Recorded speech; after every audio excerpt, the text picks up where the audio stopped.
Major Reaction, coming at you with my latest action figure review. Today this will be a 2-figure review. We will be reviewing the Spider-Girl and Spider-Woman from the Amazing Spider-Man 2 Hobgoblin Build-A-Figure wave. This is from Hasbro, the Marvel Infinite series. These two figures are exactly the same in articulation. Granted, maybe one has a little bit more posability due to how much I've played with them. But both figures overall have the same exact articulation and body. Only difference is the hair on the one and the paint schemes and the overall characters.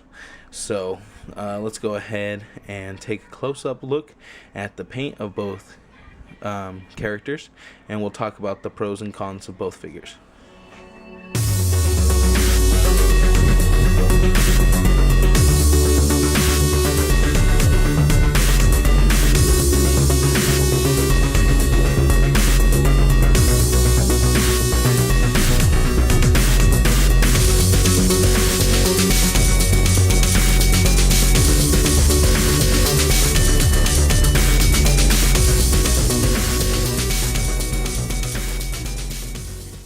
Okay, so as you can see here, they did a really good job on the paint applications for both figures.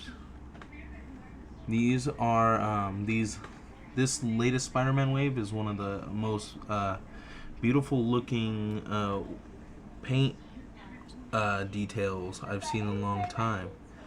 They do a lot of really good, nice even lines, and the paint is really good. I haven't seen a lot of smudging or smearing of the paint or the lines on any of these figures. So just really good looking figures.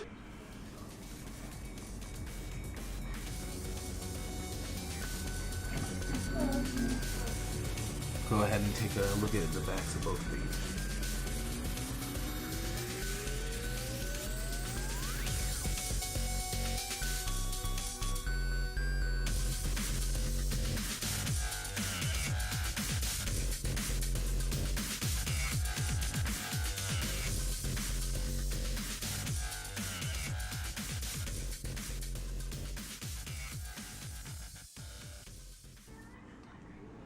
Okay, so here's a look at the backside of both figures. Again, paint is really well done. All the lines on the Spider-Girl are really well done and matched up nice. The back spider looks really good. Let's try to get a little bit of that glare off of it. It's not coming from out, it's coming from out, right? So really nice detail on there. On both figures. The hair is just really cool on this figure. They stand about the same height. Spider-Woman might be a little taller due to the hair, but they're like the exact same figure. Okay, we'll go ahead and look at articulation. I'll be using Spider-Girl as my main example, as she has a little better articulation than Spider-Woman. I'll show the points where it varies in both figures. Comes with the Hobgoblin chest piece. Go ahead and let you have a look at that real quick. This is the chest piece that she comes with.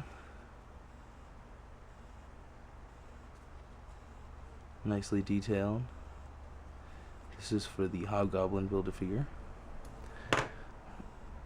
And she comes with the glider, the wings, the glider, little sword piece, and she comes with the Hobgoblin Build-A-Figure head, which is really nicely sculpted and done.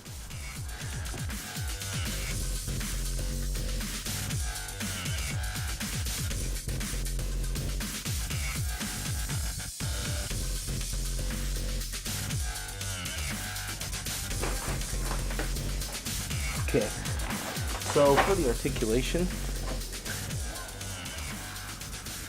I'll be using Spider-Girl as my main demonstration. With the head, looks all the way up, all the way down.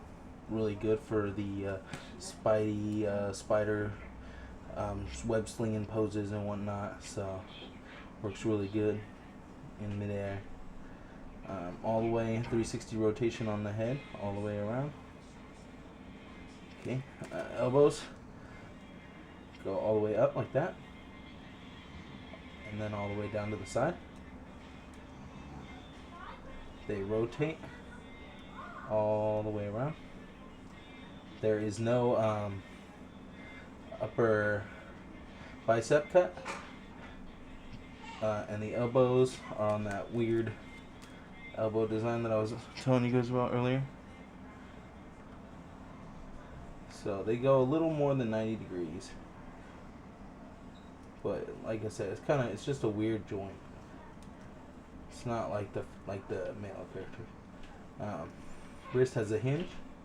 It's back and forth like that. So you guys can see that. Okay. And then rotates all the way around. And these gauntlets are even movable. They can move around all the way. Upper diaphragm swivel and crunch a little bit. Oh, there you go, Spiderman. So crunch a little, and then it moves all the way around.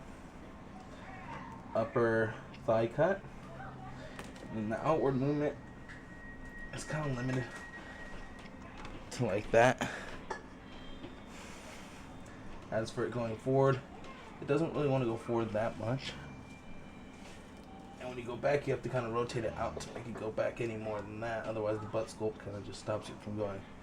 Has double jointed knees, a boot cut,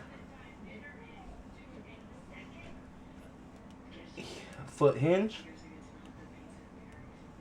and then an ankle pivot. And that's the same for both figures. Only difference with the Spider-Woman figure is that her head can't look all the way up like the Spider-Girl's, but it can look all the way down. So it's pretty much the main difference. Her thighs go out about as far as the other ones, and then the leg movement is about the same on both figures. I think Spider-Girl's looked a little more. But yeah, same kind of issues with the thigh joints. Same issues with the thigh joints and same issues with the elbows. Overall, the characters are made kind of really fragile. These little bodies are pretty fragile, and they seem to have an overall hard time posing really well, especially doing some of those crazy outrageous Spidey poses. It gets a little hard with these ones, but if you want to increase your Spider-Verse, these are two must-have characters for the price. You know, if you want somebody to do a custom for you, it's probably going to cost you a lot more. Pretty good articulation. I mean, Hasbro's been pretty much pumping out a lot of these female figures with these kind of varying points of articulation and whatnot. If you want to build the Hobgoblin, these are definitely must-gets too, because you're probably going to pay about as much for the BAFs as you will for the BAF pieces, as much as you will for the figure itself. So if you can find these at retail, I would say go ahead and pick them up if you are interested in the Spideyverse and the alternate characters in the Spideyverse. Okay, so here's your last look at Spider-Woman and and Spider-Girl, since she won't freaking stand up. Alright, please rate, comment, subscribe, and keep an eye out for my next episode of Toy Talk Timeout. And my last review, which is The Amazing Spider-Man, oddly enough.